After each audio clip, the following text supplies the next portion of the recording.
కేంద్ర రాష్ట్ర ప్రభుత్వాలు బీసీల అభివృద్ధికి పెద్దపీట వేస్తున్నాయని జాతీయ బీసీ సంక్షేమ సంఘం రాష్ట్ర అధ్యక్షులు వై నాగేశ్వరరావు యాదవ్ తెలిపారు. ఈ నెల 26న జరిగే హలో బీసీ చలో పొద్దుటూరు సభను విజయవంతం చేయాలని ఆయన కర్నూలులో కోరారు.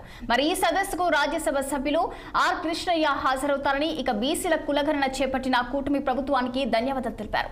బడ్జెట్లో 47,000 కోట్ల రూపాయలు కేటాయించి స్థానిక సంస్థల ఎన్నికల్లో బీసీలకు 24% రిజర్వేషన్ నుంచి 34% పెంచడం శుభ పరిణామమన్నారు.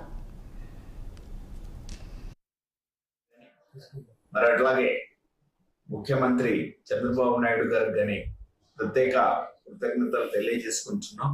అట్లాగే 24% ఉన్న స్థానిక సంస్థల ఎలక్షన్స్ ని 34%తో జరపడానికి ఒప్పుకున్నందుకు, మరి అట్లాగే అన్ని జిల్లాల్లో బీసీ భవనాల నిర్మాణం ప్రారంభించినందుకు, మరి అట్లాగే 47,000 కోట్ల బడ్జెట్లని బీసీ కార్పొరేషన్స్ ద్వారా మరి రిలీజ్ చేసి వారికి లోన్ సౌకర్యం ఆర్థికంగా అభివృద్ధి చెందడానికి చేసినందుకు ముఖ్యంగా ఉమ్మడి మరి మా ప్రభుత్వాన్ని అంటే ప్రధానమంత్రి మోడీ గారిని, ముఖ్యమంత్రి చంద్రబాబు నాయుడు గారికి, ఉప ముఖ్యమంత్రి జనసేన అధినేత పవన్ కళ్యాణ్ గారికి జాతీయ బీసీ సంక్షేమ సంఘం తరఫున ప్రత్యేక కృతజ్ఞతలు తెలియజేసుకుంటూ, మరి మా 70 సంవత్సరాల నుంచి వెనుకబడిన బీసీల కోసం ఇంకా అనేక డిమాండ్లు ఉన్నాయి.